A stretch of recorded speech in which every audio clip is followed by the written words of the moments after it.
Good evening, everyone. My name is Sandy Council. I'm the housing manager for the city of San Mateo, and we really appreciate you all joining us for tonight's housing policy workshop. Tonight's workshop is focused on housing policies and programs to be included in the city's housing element, which is our long-range plan to support creation of housing for all community members.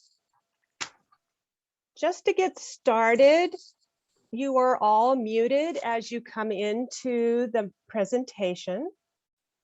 If you have questions during the presentation, please put them into the chat box. There will be a staff person who's called Chat Me, and that's who you would direct any questions to. And that person will be tracking the questions, and we'll have some time to answer them after the first presentation. We have, so you are muted now, as you can see by the red line in the mute or the stop video. You can turn those on and off. We'd like to have your video on so we can see your faces if you are comfortable with that. As I mentioned, if you want to ask questions, click on the chat button and send questions to Chat Me. And then finally, if you would like to listen in Spanish, you can go to the bottom of your screen and click on the interpretation button and change the language to Spanish. And with that, I'm going to let our Spanish interpreter say a few words as well. Muy buenas noches a todos y gracias por estar acá. Queríamos comentarles que tenemos servicio de interpretación en español para el evento de la noche de hoy. En unos momentos se va a encender esa función y van a encontrar un icono de globo en la parte de abajo de su pantalla. Por favor, hagan clic ahí y escojan español como su idioma. Si se están conectando por un celular iPhone o una tableta Apple, lo que van a encontrar es un menú que tiene 3 puntos suspensivos. Denle clic a ese menú de 3 puntos suspensivos y escojan el español como su idioma. Gracias. If we could please start the interpreting function.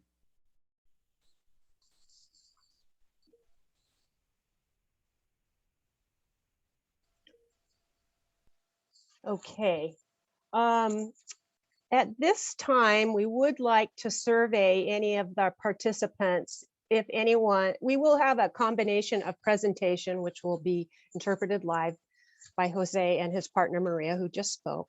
And then when we go into breakout groups, we do have the ability to do a bilingual group. Is there anyone on this call right now who would like to attend a bilingual breakout group in Spanish? If so, if you could raise your hand.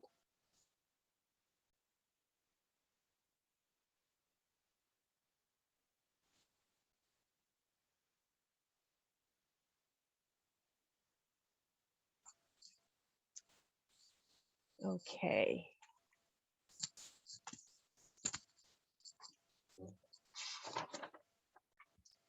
So just to pick up where I left off, everyone is muted now. When you go into breakout rooms, you'll be unmuted, and we will have the ability to talk to each other directly.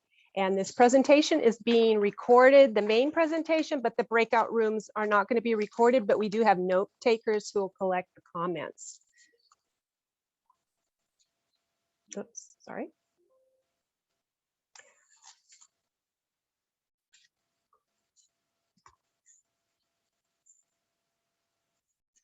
Our goals today are to have a conversation. This is not a hearing. We're not going to make any decisions. We all know there's no silver bullet solutions to high cost of housing, and different community members have different perspectives. This is a chance for you to listen to each other's ideas and perspectives. So we want to provide an inclusive and informed dialogue about housing, connect community members with each other, and then help identify priorities that can help guide the city on the upcoming housing element programs as we work through this. The agenda then will be, we'll have a presentation, and then we'll go into breakout rooms, have a discussion. This will be just a conversation among you. At that point in time, you will be unmuted, like I said before, so you can talk to each other. Then we will come back and have another short presentation and then a second discussion. Whoops. So before we get started, we'd like to see who's in the room, who's here tonight. So we have a little poll. Nikki, would you like to launch that poll for us? So there's 5 questions. If you could just answer them. You have to scroll down and take all 5, answer all 5 questions. And we'll give everybody a couple minutes to do that, and then we'll see what the results are.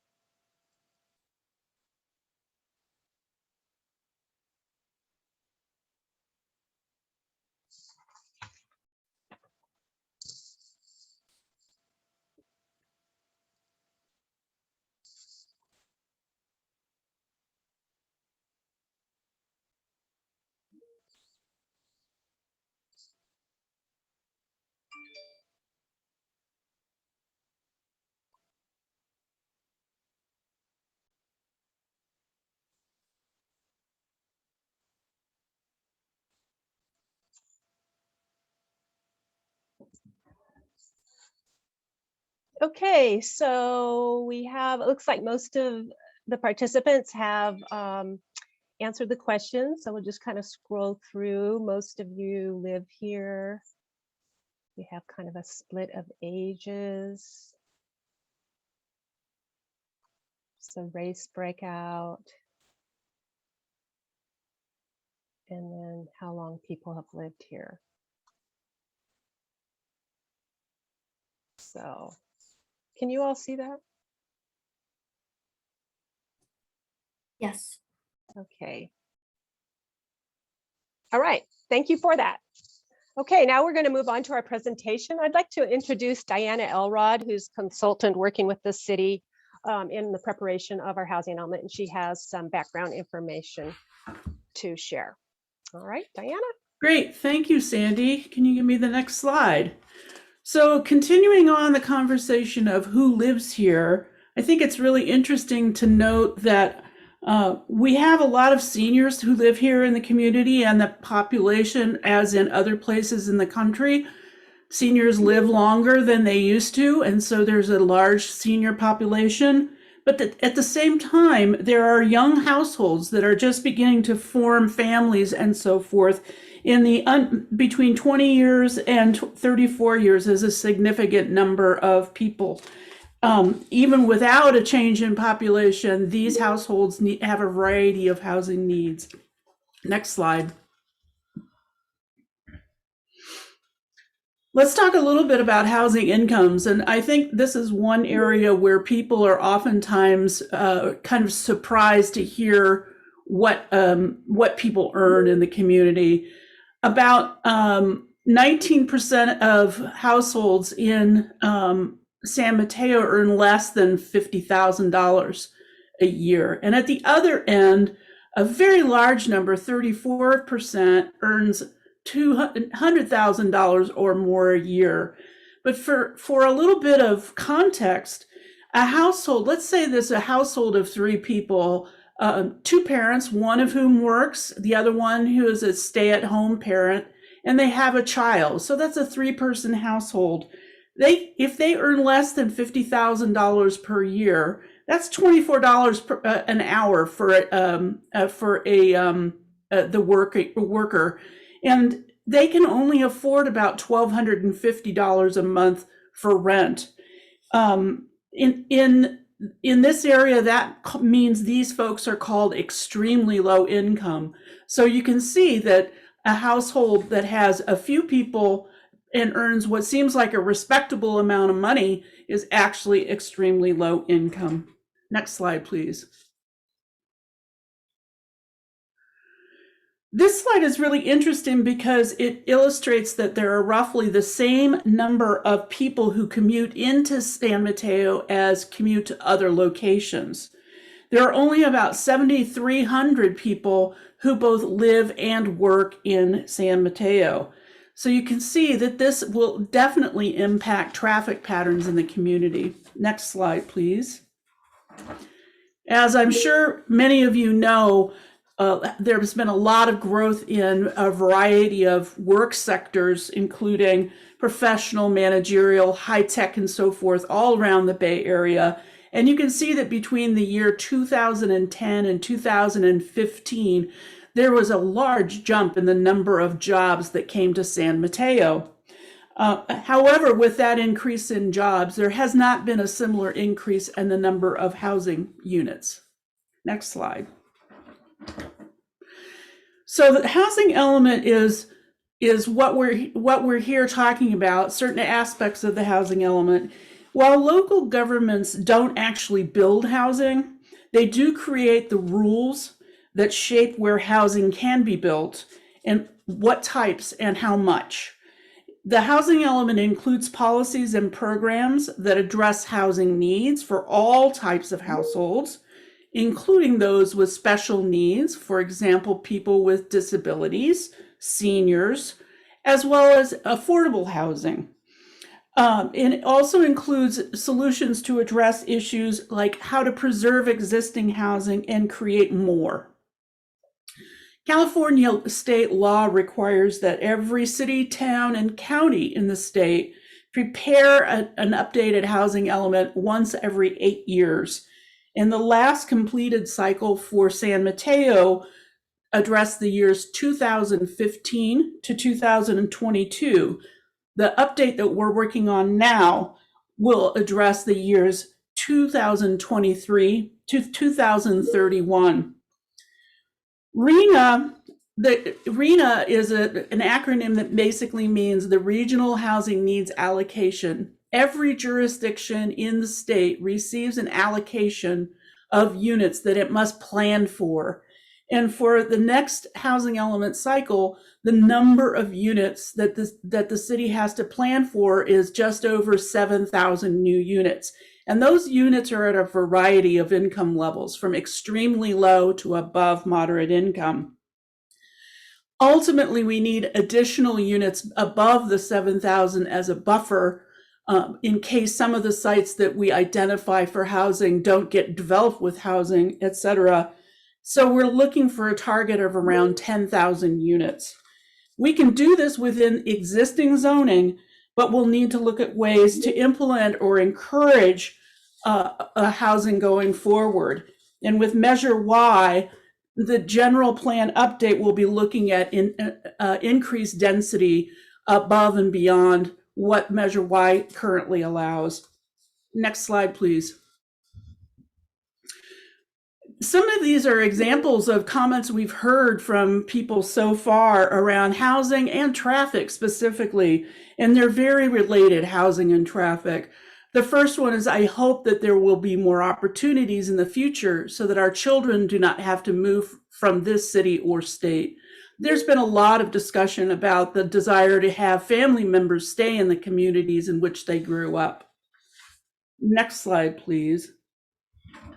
In terms of some of the things that the city does to address housing issues, is it encourages affordability. And we'll talk a little bit about that. These are two affordable projects. Next slide, please.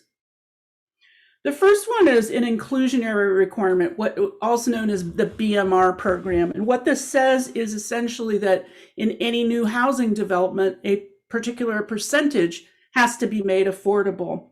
In 2020, the city revised its BMR requirement to be 15% across the board, whereas previously developers could have a choice between 10 and 15% depending on the affordability levels they provided. In the state density bonus law, which allows developers to get increased density above the base zoning, it's a little technical, but it allows a developer to get increased density, that is more units on a site, if they provide a certain number of units as affordable. And that inclusionary program works hand in hand with the density bonus program or requirements of state law. And one thing that the city does need to decide on is alternatives to affordable units on site. The law says basically that their other options should be allowed for a developer to select from. For example, providing units instead of on the development site, provide them off-site, payment of an in lieu fee, acquisition of existing units, or dedication of land. So that's one area that we have to look towards amending those policies. The second item on the list here is a commercial linkage fee, and that essentially says that because new commercial development means there are services that have to go with that, and that more people will be needed at various income levels to support those commercial developments. New commercial means new workers that create more demand on housing. The city has collected about $7 million since 2016 in these fees, and it will be using about $4 million on a new downtown housing project called Kiku Crossing. Lastly, other local funds go into the pot of money that can be spent on housing activities, specifically for affordable housing. That includes leftover money from the former redevelopment agency, state and federal grants. For example, Kiku Crossing received $4 million from the commercial linkage fee and another $3.5 million from two other sources, and this is to assist 225 units. City funds can be used for new construction, acquisition rehab of existing buildings, down payment assistance to the homeless, and other programs that the community needs. Next slide, please. So accessory dwelling units are, a lot of people are talking about this as a new way to help homeowners sometimes get more income on their, for their living situation. Basically, an ADU is kind of like a granny unit, also known as an in-law unit. And the city revised its ordinance in 2017 to comply with a number of state laws that went into effect, making it easier for homeowners to create ADUs in their garage, in garages, in a standalone structure, or carved within the existing home. Right now, there is the city's in process for another round of revisions that should come out in the next few months. And so far, some of the actions the city has taken have included streamlining the process, requiring a flat fee rather than based on square footage or other metric, and relaxing certain standards. And as a result of these changes consistent with state law, the number of ADUs has increased. The applications for and the permitting for has increased significantly. In 2019, there were 45 units respectively permitted. In 2020, it went up to 52 units compared to only 8 in 2018. There will likely be some more discussion on this in the future. Next slide, please. An additional way that the city helps build housing or helps developers create more housing is through mixed use developments. And this is similar, this is housing typically over retail or other commercial on the ground floor. It means there can be more than one use in a building. Downtowns oftentimes have mixed use projects where the community can walk along the street and go to shops or restaurants, and that there would be apartments above it. This particular example is of Bay Meadows Phase 1, which has second floor loft units over retail on the first floor. It doesn't have to be retail, it can be office or some other activity. Next slide, please. Transit-oriented development is a way for more compact development near transit nodes, for example, the Caltrain station. In other areas of the Bay, it's the BART stations have a large number of transit-oriented development projects. This compactness of the kind of development here. It includes the proximity of stores, jobs, and amenities where people currently live, thereby reducing the reliance on, hopefully, the cars. So if you need to get around, you hop on a train rather than get into your car. Bay Meadows 2 is an example, as well as the entire rail corridor of TOD developments. One of the things that we'd like to look at and are considering is, could more areas along El Camino and the downtown be included in official policies related to transit-oriented development? Next slide, please. The city also provides assistance to acquisition, rehab, and various other activities that address the preservation of existing units. The development at 1110 Cypress is an acquisition rehab project with 16 units, and the building was on the market and at risk of potentially losing those people that were living in the development. So HIP Housing worked with the seller and obtained funding from both the city and the county to purchase and complete some upgrades. And the city also works with nonprofits to provide minor home repairs and housing rehab loans to low-income homeowners using some of these grant funds. Next slide. Lastly, and certainly not least, the city partners with a variety of service providers throughout the community, throughout the Bay Area, actually, many of which are located specifically in the San Mateo or Peninsula area. And these are some of the names of these groups that work together to provide services, especially to lower income households who are potentially needing assistance accessing various resources. With that, that's the conclusion of my part, and I'm going to segue now to Julia to see if Julia, also known as ChatMe, has any questions that we need to answer.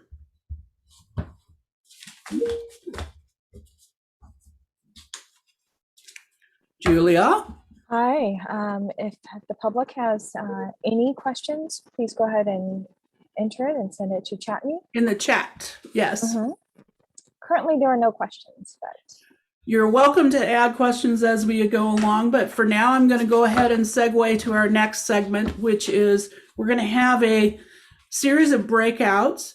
And first, I want to say a little bit about the conversation guidelines. We really want people to hear each other regardless of whether or not we agree with one another. We listen to understand each other and speak from our own experience. We definitely will have people with differences than the ones we might hold. So we ask that we be respectful to each other, and we want everyone to participate. If you're traditionally the kind of person that speaks out a lot, maybe take a step back. And if you're a person that doesn't like to talk, we'd like to hear from you. I'm going to explain again that we mentioned this before. We'll send you to breakout rooms with a facilitator and a note taker, and the facilitators will unmute you so that you can participate and talk to each other. Again, we ask that you raise your hand, however, to speak so that there isn't a group of people speaking all at the same time. The breakout rooms will not be recorded, but we will have note takers. This first slide here, we'll have this information in your breakout group as well. The table introductions of tell us what your name is and what do you love about San Mateo. And the second slide, Sandy, the discussion we'd really like to get your feedback on is, what do you think about the existing programs that I shared some about? And are there revisions to them that you think would be interesting to explore or useful to explore? We'll talk about potential new programs after this first discussion. I'm going to take a moment here and see if Nikki is ready to move people back into the rooms. Thanks, Diana. We're going to go ahead and open up the breakout rooms right now. Thank you.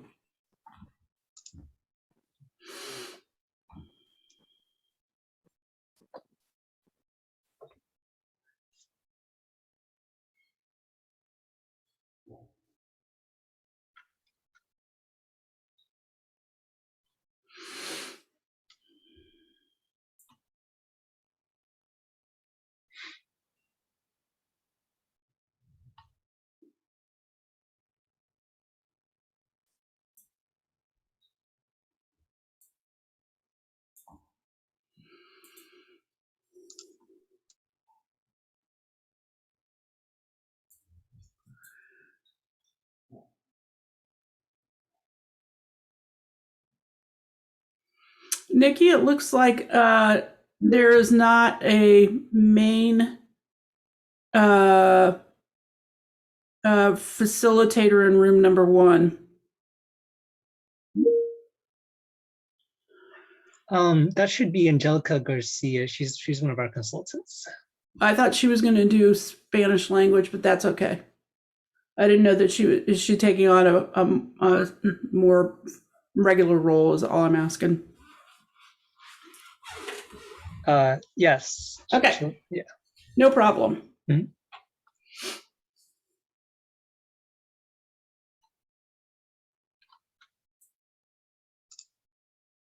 Diana, we didn't have any Spanish speaking requests. So she's Got gonna it. Okay. English. So that solved that. Excellent. Okay. Okay.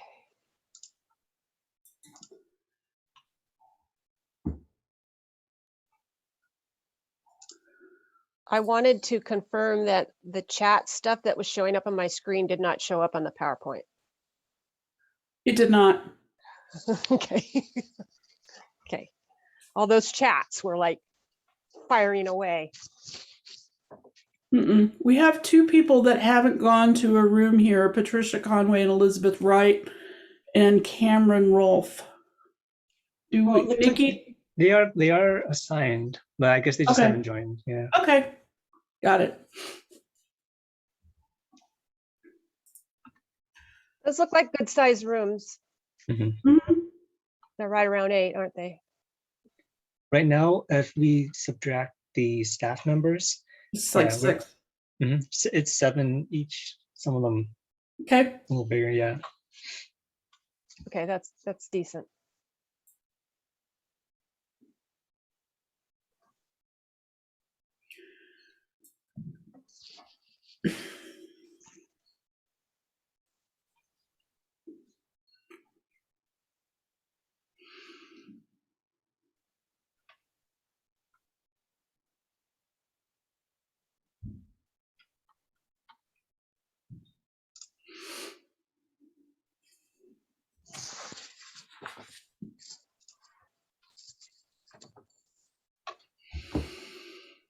I'm going to go hop around. Bye. Okay, bye. Yeah. Nikki, what was the time that you, I said for 20 minutes. I know, but when did we, when did that start? Oh, 6:30-ish, maybe Okay. 6:31. Yeah. Okay. So around 6:50 it'll, okay. I wanted to see how much, I'm going to go pop around too, but I wanted to see how much time I had. Sure. Yeah. Okay, thanks.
We're at 1 minute until breakout rooms end. Do you want a countdown? I don't think so. Thanks. Okay, no worries.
Okay, everyone, welcome back.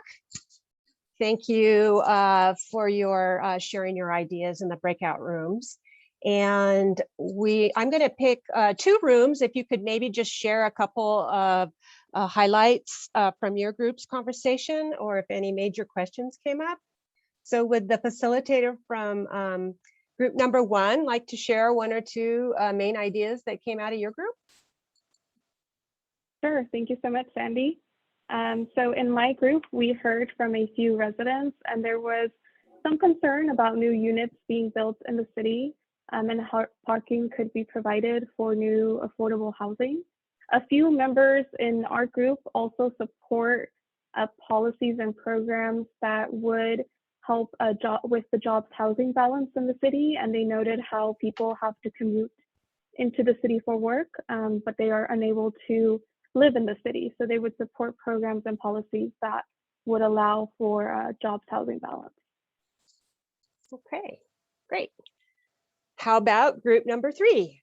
Facilitator from group 3? Actually, I think Linda and I were going to join that. Yeah, Jointly start. Why don't you start, Linda? yeah, sure. I think I have most of it, Jennifer, but you can piece in what I don't include. So yeah, from our room, sort of the big themes we've heard were to explore increasing the commercial linkage fee. There was also feedback about just developing projects in a sustainable manner, locating housing near jobs or housing and jobs near transit. Also considering, thinking about housing that's more suitable for families.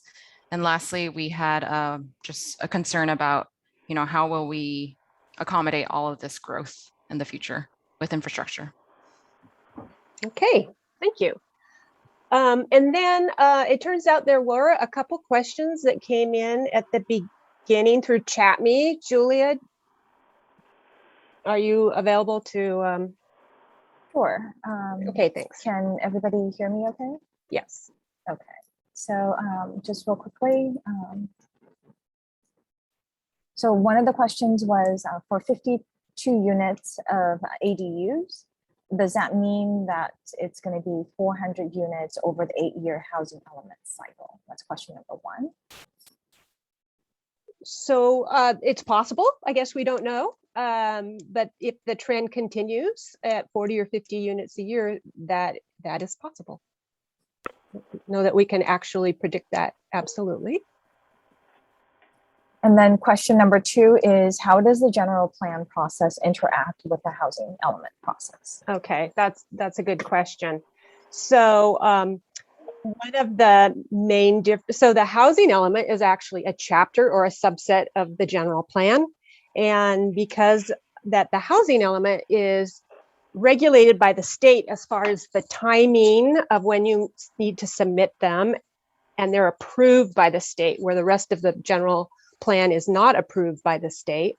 The time period for the general plan is long-term, is projecting to go out to the year 2040, but the housing element as prescribed by the state is an 8-year plan from 2023 to 31. So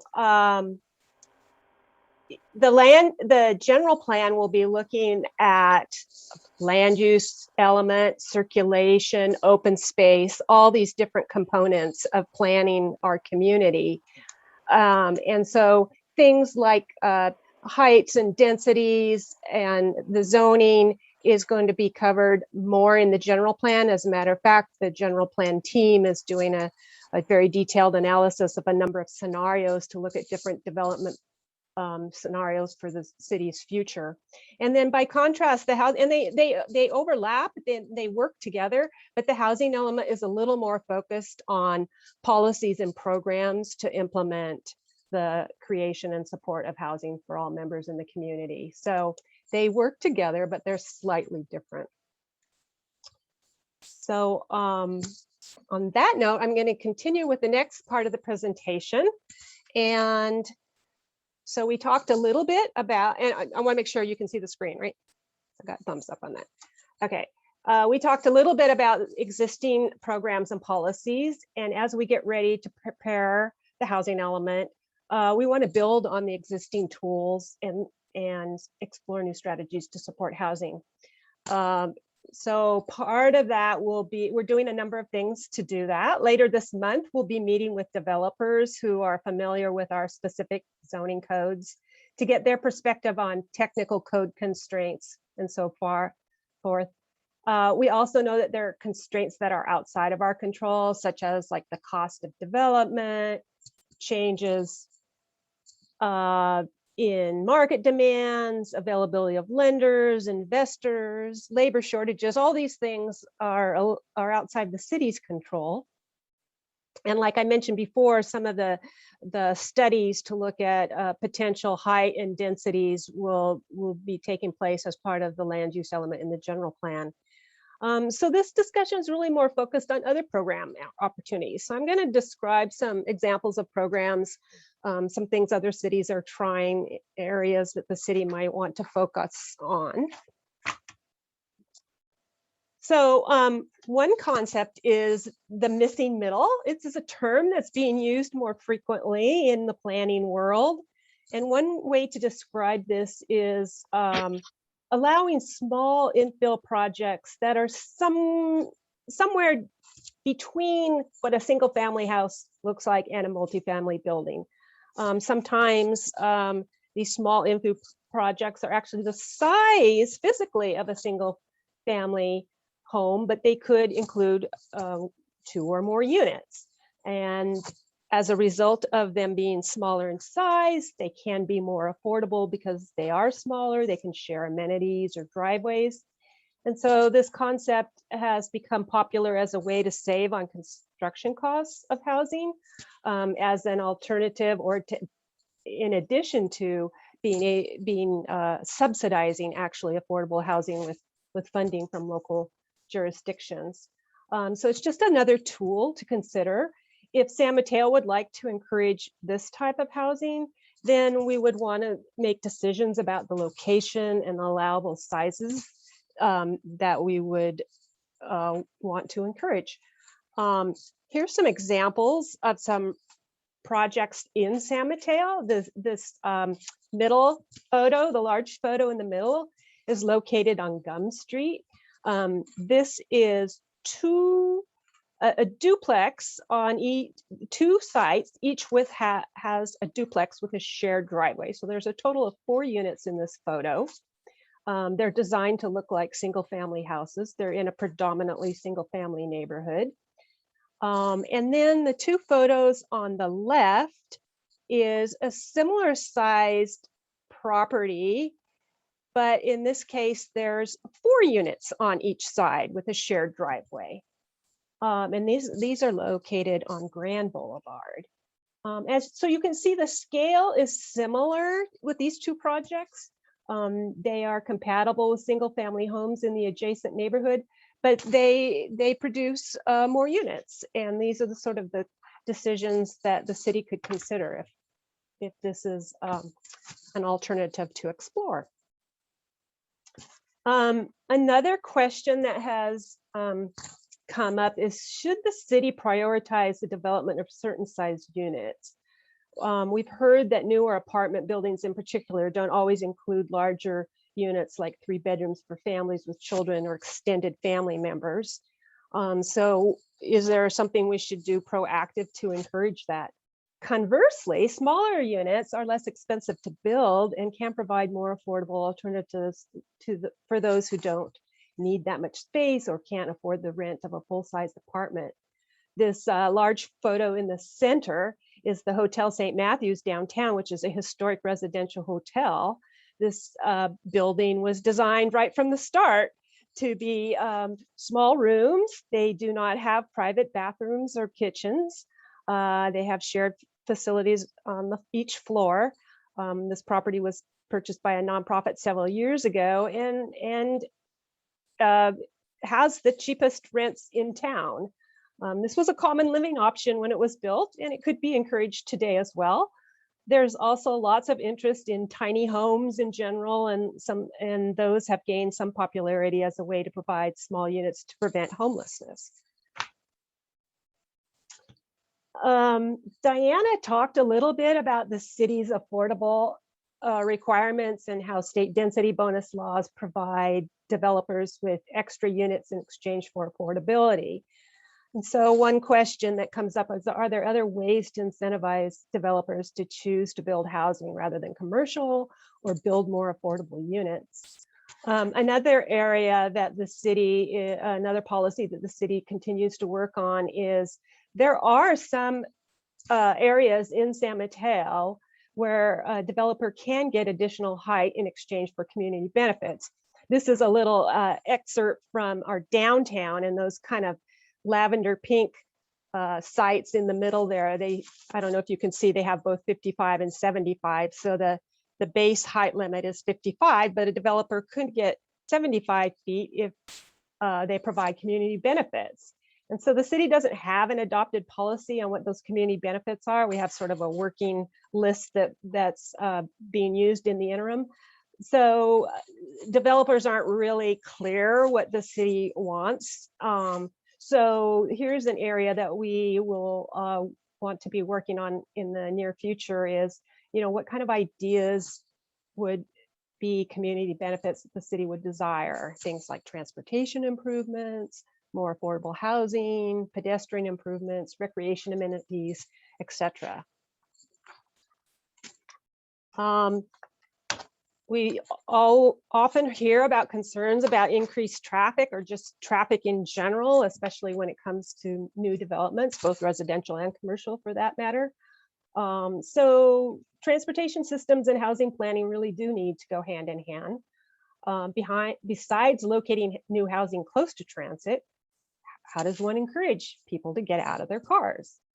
Examples of things that have been tried include encouraging bike riding by providing bike storage, bike repair shops in housing developments, also by dedicating bike lanes in our roads, providing opportunities for autos and bikes to share the roads. Other things that have been, especially in the affordable housing projects, is providing the residents with transit passes, providing car shares, shuttles, as well as just designing safe and inviting pedestrian walkways throughout our community. Some quick facts on ridership of transit. Studies do show that people are more likely to ride transit if they live within a half mile of a rail station or a bus line, and that jobs that are within a quarter mile of transit also are more attractive to prospective workers. When our Bay Meadows 2 neighborhood was built, they did a survey. This is a couple years old, but the resident survey from a few years ago showed that 41% of the respondents ride the train daily and 75% several times a month. Their marketing team has focused on the transit amenities, and the residents seem to indicate that that is a reason why they've moved there. So that is something that can be encouraged as well. Ensuring inclusion.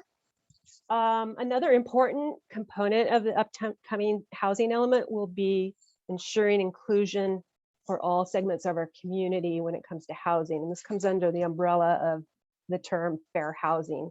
We'll be holding another housing workshop in early January, specifically focused on fair housing, but we did want to at least introduce it tonight as well. Based on some preliminary input from service providers, a handful of focus areas have sort of risen so far.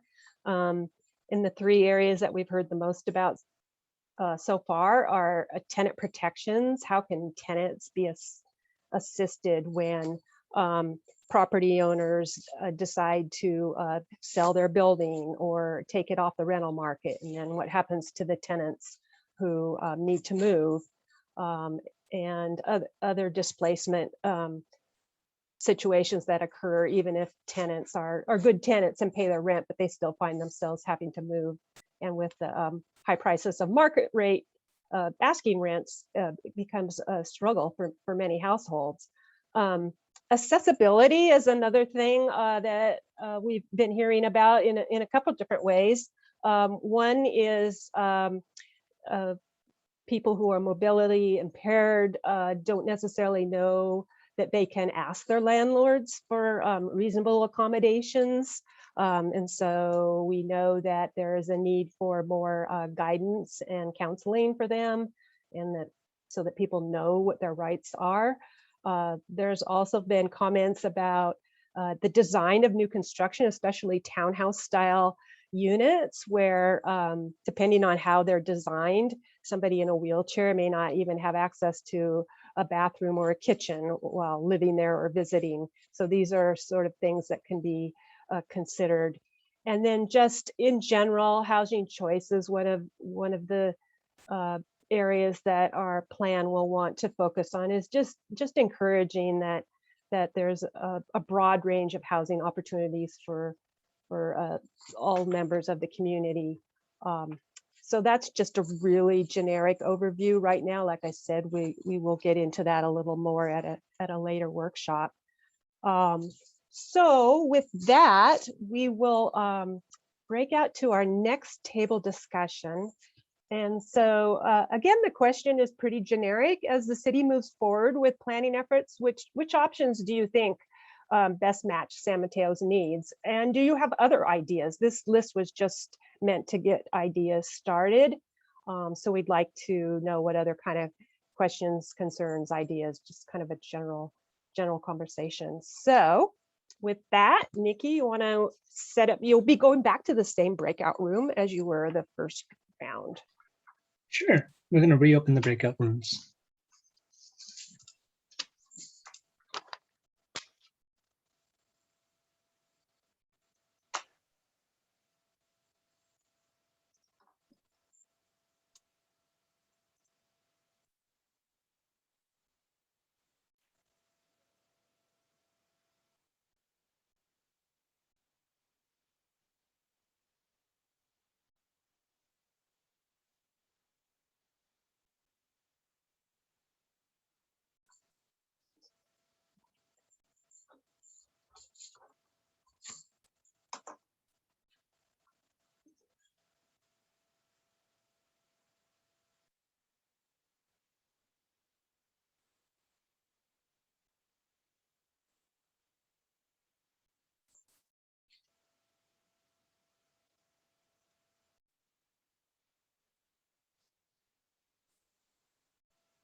Thank you. I hit the wrong button.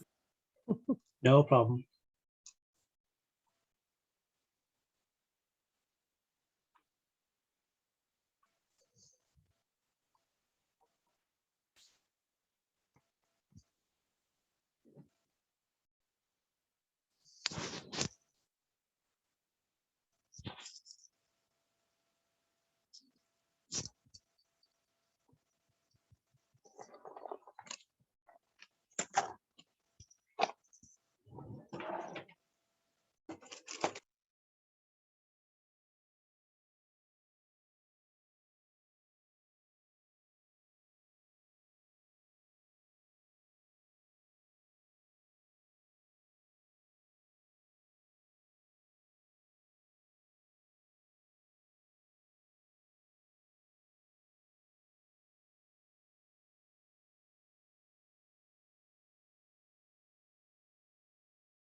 We're just waiting for the return of a couple of groups, and then we'll get back to a conversation. Thanks for hanging in there.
Okay, we are back. Is that right?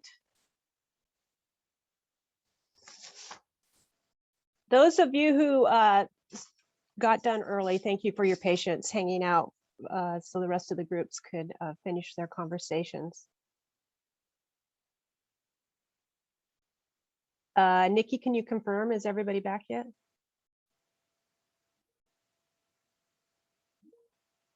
Yes, I can confirm. The breakout rooms are closed now.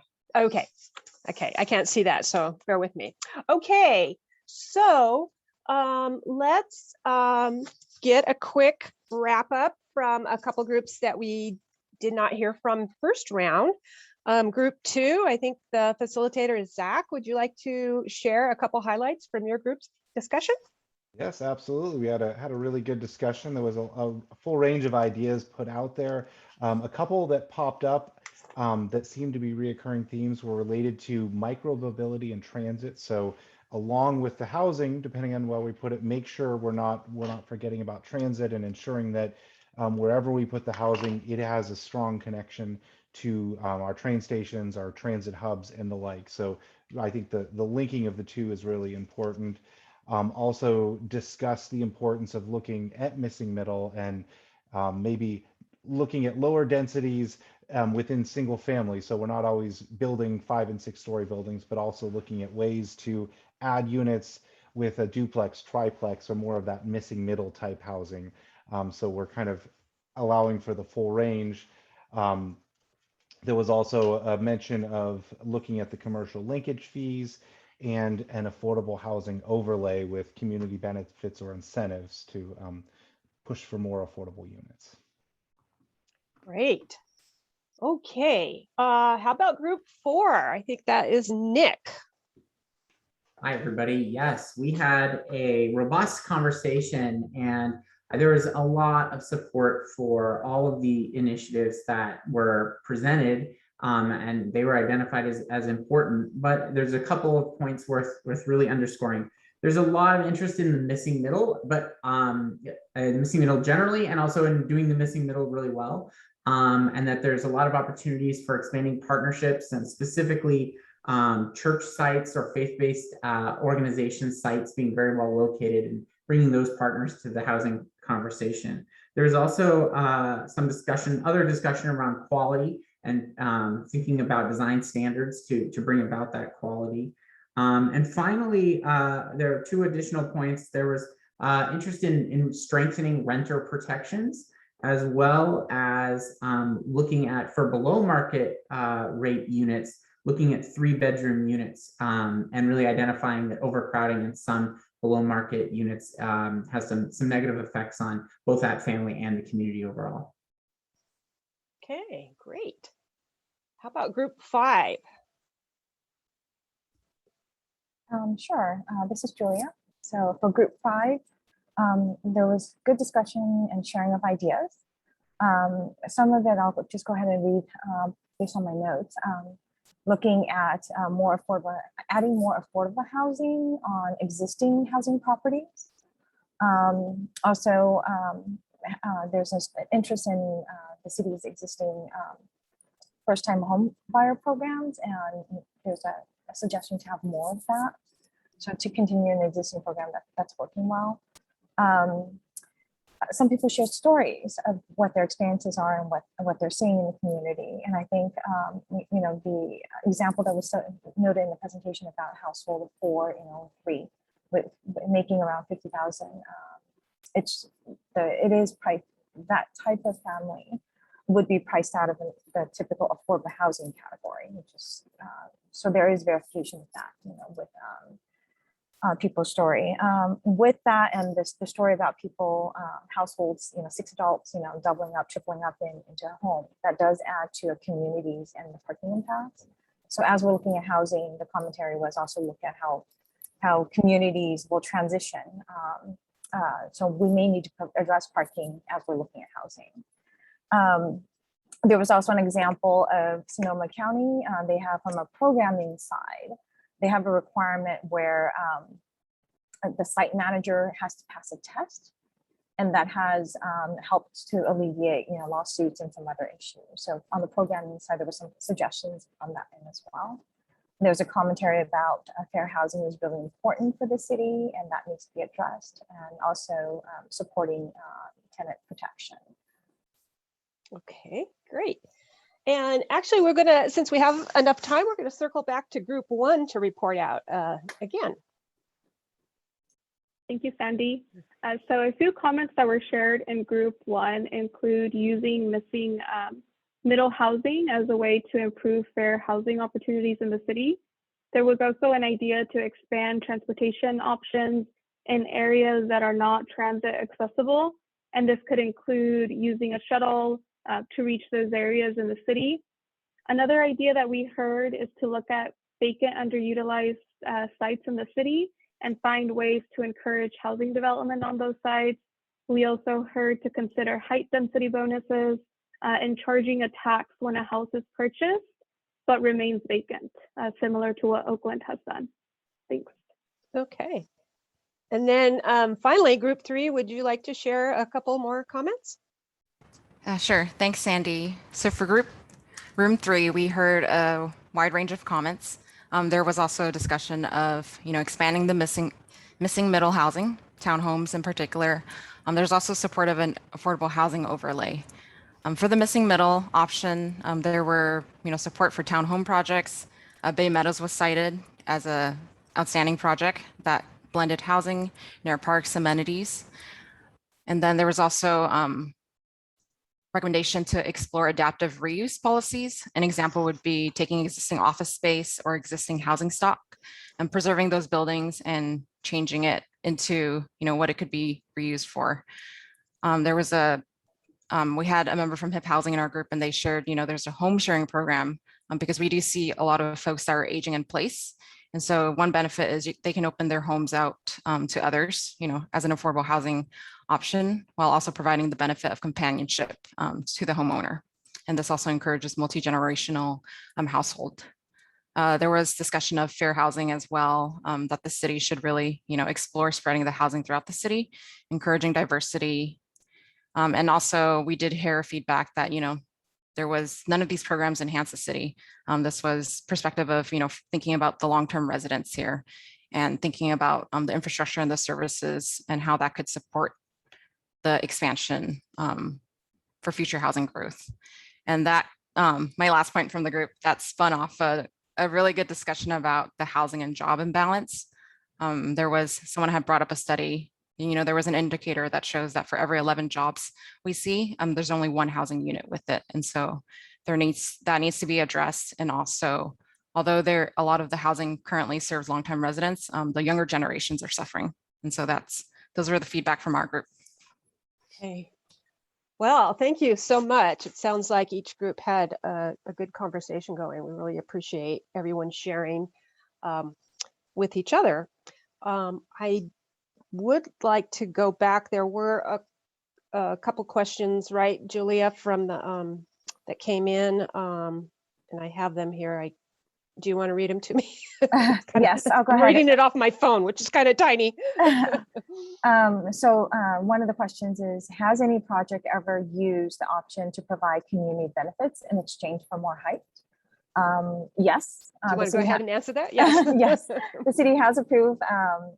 There are areas in the city that have the option to be able to do that, and some developers have taken advantage of that. So yes. The next question is, does the city have, or are you working on developing an affordable housing overlay zone? We do have, go ahead, Sam. No, we are not working on one right now. I did hear that feedback though from a couple breakout groups, so it's certainly something we can look at. And the only reason we haven't we're not working on it right now is because throughout San Mateo, housing is allowed in almost every commercial zone in the city. And so since it's already currently allowed, that hadn't been a high priority on our list. But it is something we can certainly look at, because another piece of it is it's allowed, but is there something we can do to encourage housing on those commercial sites? And that's something the city has not really dug into. So those are helpful comments. So thank you for that. Go ahead. Yes. I was going to say we do have one more question. Oh, okay. And then this one is the 15% below market rate requirement going to enable our current population who want to stay in the city, especially those who want to transition from rentals, to be able to buy homes here? Well, our 15% is not going to satisfy the demand for everyone who would like to, on the side of ownership, buy a home. It's a tool we have. It's something that we every time a market rate development goes in, we get a handful of affordable units, either for sale or rentals.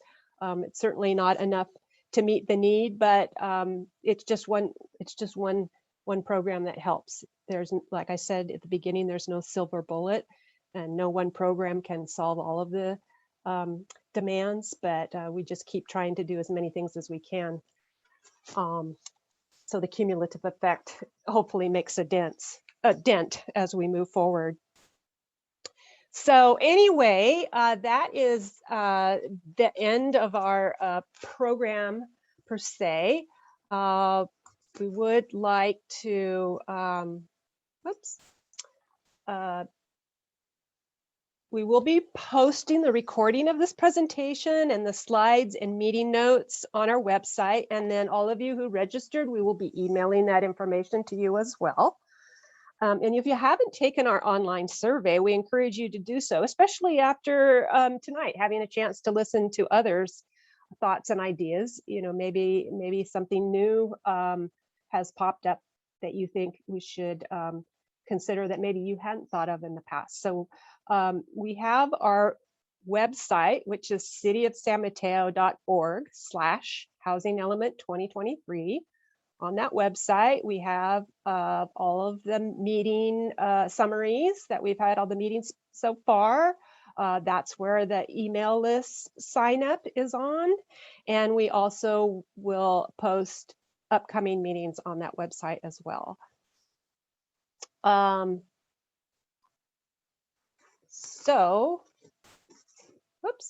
Upcoming events that we have scheduled in January 13th, we'll have a fair housing workshop. Like I mentioned, we'll go a little bit deeper dive into fair housing. at the end of January, maybe the beginning of February, there'll be a joint study session with the City Council and the Planning Commission so that we can get feedback on the priorities on some of these strategies, which ones we should include in our housing element. So that will be important for all of you who are following this. And then after that, both the Planning Commission and the City Council separately will review the draft plan. Now, the draft plan we hope to have ready at the end of March. It will be posted on our website. Anyone on our email list will be notified. We'll be taking public comments. Like I said, then it will go to Planning Commission and the City Council. Our goal is to submit our plan to the state in May.